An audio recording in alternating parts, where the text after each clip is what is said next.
মেঘনা নদীর ব্রাহ্মণবাড়িয়া রাসুগঞ্জের প্রান্তে সৈয়দ নজরুল ইসলাম সড়ক সেতুর পিলারে ধাক্কা লেগে নদীর স্রোতে তলিয়ে গেছে বালু বোঝাই একটি বাল্কহেড।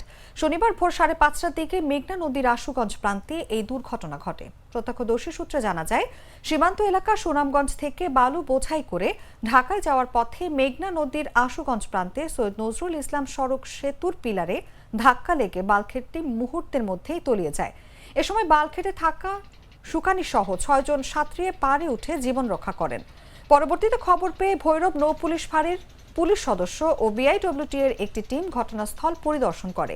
এ বিষয়ে ভৈরব নৌ পুলিশ ফাঁড়ির এসআই মোহাম্মদ মোবারক বলেন, পানিতে পুরো বাল্কহেডটি তলিয়ে যাওয়ায় কোনো চিহ্ন দেখা যাচ্ছে না। ডুবে যাওয়া বাল্কহেডের কোনো লোকজন পাওয়া যায়নি। এটি উদ্ধারে প্রয়োজনীয় ব্যবস্থা নেওয়া হচ্ছে বলেও তিনি জানান।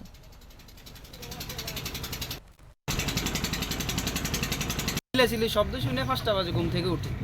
ওটার সাথে সাথে দেখতেছি তো এখানে এই জাহাজটা মাঝখান ফাটি পানি ঢুকতেছে, আর ওই লোকজন ওইখানে ব্রিজের উপর উঠে গেছে। এইভাবে চিল্লাচিল্লি করতেছে, তখন আমরা তো এখান থেকে কিছু করতে পারতেছি না, এইভাবে দেখতেছি। এরপরে আস্তে আস্তে আস্তে এই বডিটা এই পানিতে বাঁচতে বাঁচতে ওই জায়গায় গেছে, যাওয়ার পর বডিটা এখানে ডুবে গেছে।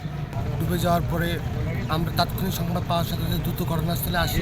ঘটনাস্থলে এসে আমরা কিছু দেখতে পাইনি।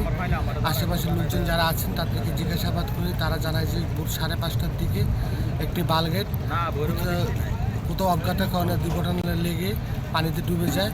পরবর্তীতে আমরা এসে ঘটনাস্থলে আশেপাশের লোকজনকে জিজ্ঞাসাবাদ করি, তারা কিছু বলতে পারে না।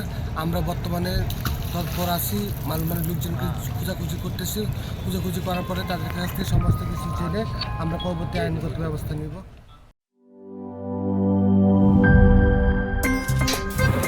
আমার একটা স্মার্ট সিদ্ধান্তে 25% গ্যাসের খরচ কমেছে। ভাবছেন কিভাবে? সাধারণ গ্যাস স্টোভ বদলে আমি এনেছি আরএফএল গ্যাস স্টোভ। এর সাইন্টিফিক নজল ও ব্রাস বার্নার ক্যাপ সমানভাবে তাপ ছড়িয়ে রান্না করে দ্রুত। তাই গ্যাসও বাঁচায় 25%, টাকাও বাঁচে 25%। আরএফএল গ্যাস স্টোভ নিরাপদ ও গ্যাস সাশ্রয়ী।